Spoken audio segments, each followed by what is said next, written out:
back to my channel. It's been a while.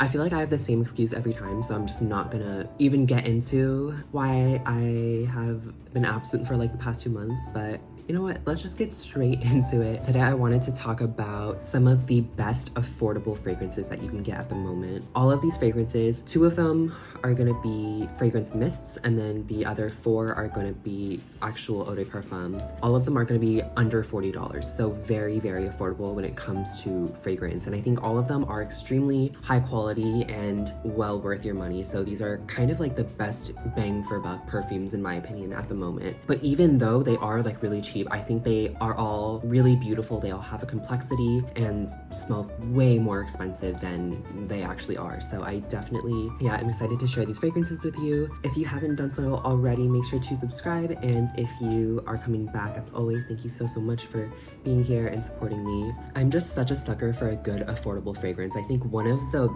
biggest drawbacks of being an avid perfume collector is the fact that it is a very expensive hobby. Perfume is not cheap. I don't want to put myself in like crippling debt every time I purchase a perfume. So these are just some great fragrances that I think are so worth your money, all under $40. And without further ado, let's just get straight into the list. So starting off, we have Moonmilk by Being Frenchy.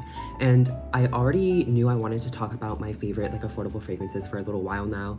And I always knew that I was going to include this fragrance because I love Moonmilk. I think it's such an incredible fragrance mist. However, I was a little bit hesitant because at the time that like I had the idea, this was still a limited edition like seasonal fragrance, only available during like, you know, the holiday season-ish. And so they're no longer in stores, so I didn't want to be like glazing over this fragrance that you literally can't buy. Like I would feel like such an asshole. I was like, I don't really know if I want to like talk about it then. However, recently, Ashley Tisdale, who is the founder of Being Frenchy and also better known as Sharpay from High School Musical, she was like in an interview somewhere and she said that she was gonna be bringing Moonmilk back because of how much people love it. And I think that that is such a great decision and it should have been that way like from the start. But anyways, I'm not sure if they're gonna be like back on the shelves in Target. I just know that at some point, and they might already be back, everyone should be able to get their hands on Moonmilk. It's $15. Okay, we'll talk about how it smells now. This is literally a chai tea latte in a bottle.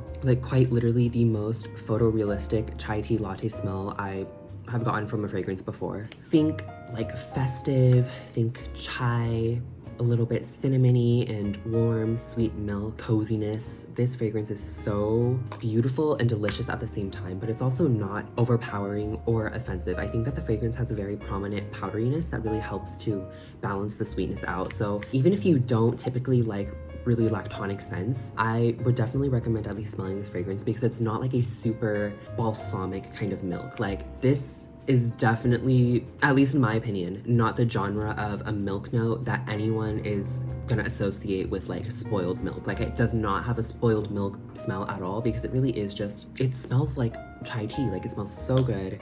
The only gripe I have with this fragrance is the fact that it performs the fact that it does not perform actually. I would say I get like a maximum of 30 minutes of wear when I spray this fragrance, which is sad. Obviously it is a fragrance mist, so a much lower concentration of parfum. We can't expect it to project 50 feet across the room or last many hours, but I do think that even for a body mist, it is very fleeting and I wish it lasted a little bit longer.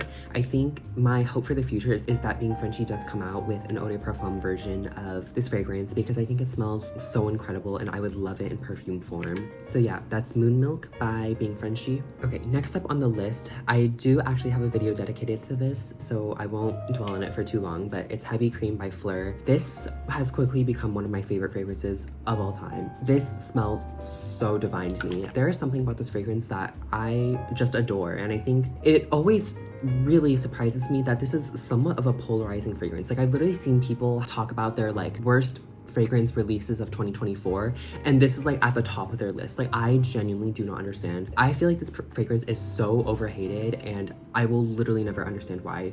Heavy Cream by Fleur is one of the most decadent, delicious, true gourmand fragrances that I've ever smelled, but it doesn't smell cheap to me. And I think the thing that really surprises me is that this is such a heavily gourmand fragrance, and typically with gourmand perfumes, they don't perform super well. But even just being a fragrance mist, I have found that this fragrance lasts so long on my skin. Like, it literally performs like an eau de parfum. This really, I don't know if it's like my skin chemistry or something, but this just really sticks to my skin and can last me all day, even though it's just a fragrance mist. It's 20, how much is this? Like $25. Very affordable. I think that everyone should get their nose on this fragrance for sure. It smells like sweet marshmallows and whipped cream and vanilla mousse, and it is just such a fluffy, creamy, delicious fragrance without being like, you hear those notes and you think it's gonna be such a dense, cloying kind of mess of a sweet fragrance, but this is done so beautifully. Like, it's just has such a light, airy, fluffy quality to it. Like, I really think that it smells like heavy cream that's been like whipped. So like whipped cream. Yes, it's like mouth-watering. It's really decadent, but it also smells complex. It smells nuanced. Like, when I wear this, I don't feel like I'm dousing myself in Bath & Body Works marshmallow body spray. Like, it just feels elevated. I am obsessed with this fragrance. It is literally one of my favorites, and if you like milky, marshmallowy, gourmand, whipped cream, vanilla fragrances, this is definitely something that I would recommend. I do understand that it's like not for everyone, so I wouldn't be like, you know, go buy it right now, but I do love this fragrance, and I think it's amazing value for how much it costs. Next up, and this is a very recent release, Honey Milk by Mixbar. So Mixbar recently released 2 new fragrances to their line. They were Honey Milk, and also I think the other one was Sugared Violet. But Honey Milk was the one that I really fell in love with. Hearing the notes to this, I was just instantly captivated. Also, I'm noticing now that literally 4 out of these 6 fragrances are like milky, milk-centered perfumes. This like may as well could have just been like my favorite milk perfumes or the top milk fragrances. But you know what? It just happened to be that way. Anyways, this fragrance really smells like honey and milk. It definitely has a very powdery aspect to it. Again, an ongoing trend with these fragrances is that they're very milky, but they're balanced out by the powderiness. But what I will note about the honey is that this isn't the same kind of honey that you would find in like Scandal by Jean Paul Gaultier. Is that the one? I think so. It's not like a super perfumey honey. This is a very photorealistic kind of honey. And what I mean by that is that literally it smells like the actual honeycomb itself. Like, it has almost a sort of like waxy animalic aspect to it. Like, it smells like I can smell the bees. Like, it is so honey, and that I totally understand is going to be off-putting for some. I think especially combined with the milk, it just has a very interesting quality to it. It's simple, but it's also like really delicious, and I would say for sure you definitely have to like the scent of honey to enjoy this. As for milkiness, I think this is like very much a milk powder, but then when it's combined with just this really like mouth-watering golden honey, it really brings out kind of the sweetness, and it's just a very unique, interesting fragrance. This is literally $20, but in my opinion smells way more expensive than that. I really think that this same juice could be put in like a niche bottle and marketed as one, and people wouldn't really bat an eye, because it's very unique. I haven't really smelled anything like this before, but it smells great. I really like honey, I really like milk, and so I think it was kind of expected that I would like this fragrance. But yeah, if those notes sound appealing to you, it's $20 at Target.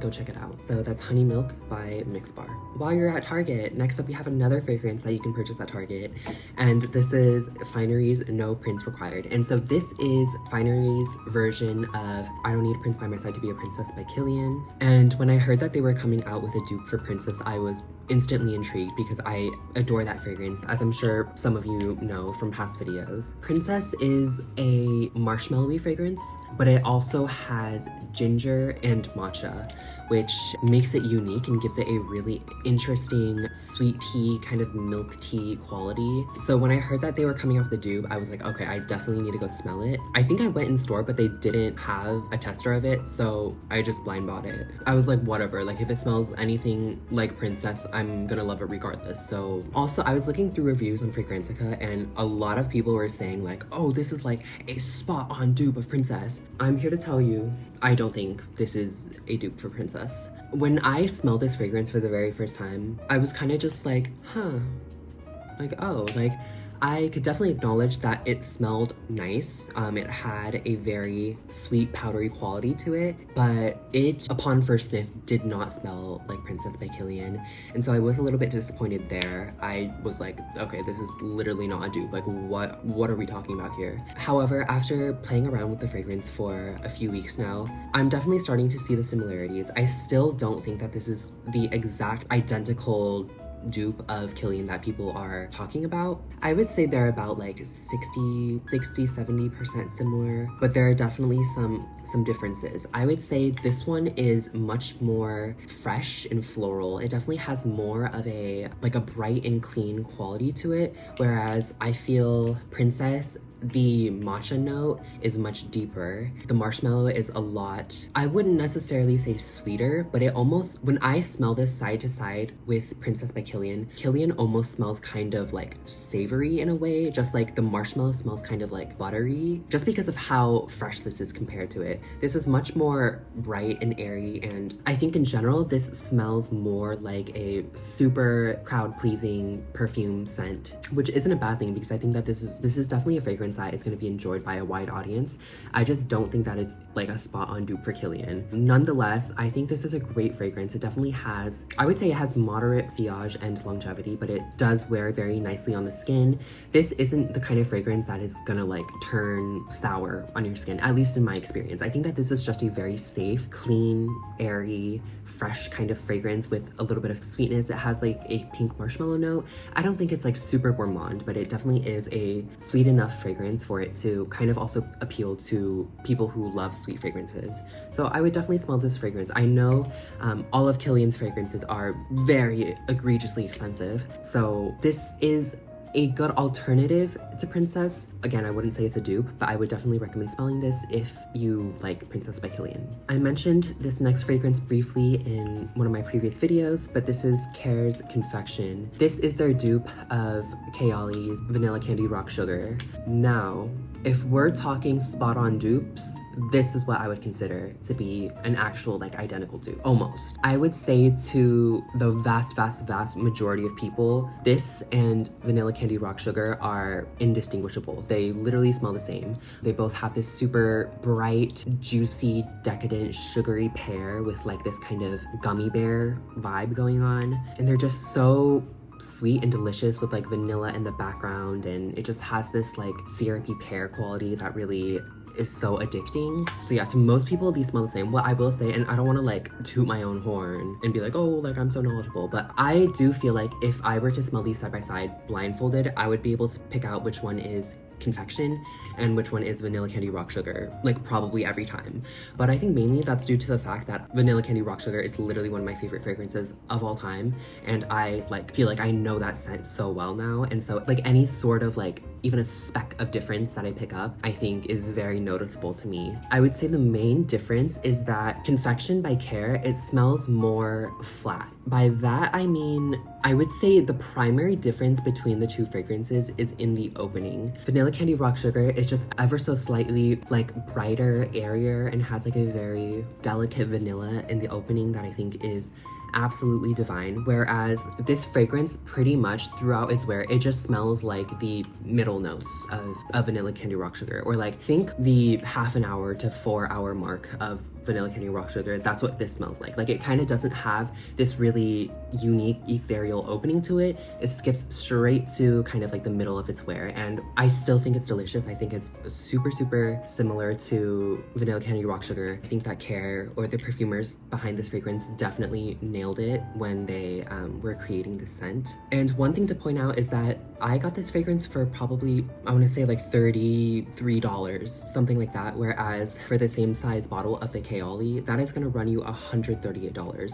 So very big difference in price. I think that this is so incredibly worth it for its money. Yeah, just a really good dupe. And like, I don't know, find a coupon on TikTok Shop and you can get this for really cheap. So definitely recommend Confection by Care. And last but not least, we are ending off with another Middle Eastern fragrance. This is Lacta Deina from Paris Corner, and this is in the Taskine line. The more well-known Taskine fragrance is the Caramel Cascade, which is kind of like a dupe for Bianco Latte. That one is talked about so much. It's very polarizing though. I feel like half of the reviews I see on it are people just raving about how amazing it smells, while the other half think it smells like absolute garbage and like burnt tires and they hate it. So I never bothered to buy it because I already had Eclair by Lattafa, which I think is an incredible fragrance, and I didn't really need another one. But Lacta Deina is a very, very milky kind of scent. And this is supposed to be a dupe for Blanche Bette by,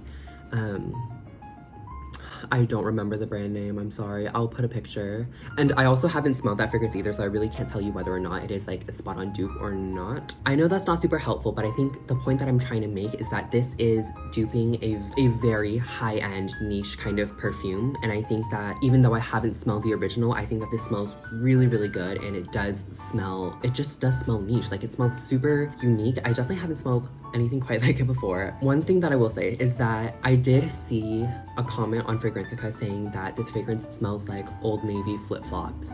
And ever since I read that comment, I literally have not been able to erase that imagery from my mind. Like, every time I smell this nowadays, all I can think of is Old Navy flip-flops, which is so like bad. Like, I feel like that has such a negative connotation associated with it, because it's like cheap rubber and plasticky styrofoam. But like, if you think about it, if you've ever been in an Old Navy and in their flip-flop section, literally the last time I was there was when I was like maybe 6. Like, the flip-flops do smell really like, it's kind of a sweet styrofoamy kind of smell. Like, it has like an odd sweetness to it. It's very strange, but it's definitely not like a bad smell. Like, the smell of the rubber and styrofoam here, like, no one would ever smell it and be like, ooh, or at least I think so. And that's what this is, mixed with like a really, really prominent coconut and milk note. I know that sounds so weird. I'm definitely not doing this fragrance any favors through my analogies thus far, but I think that this fragrance is actually incredible. Although I still do smell the Old Navy flip-flops, I actually reach for this fragrance all the time because I love this just like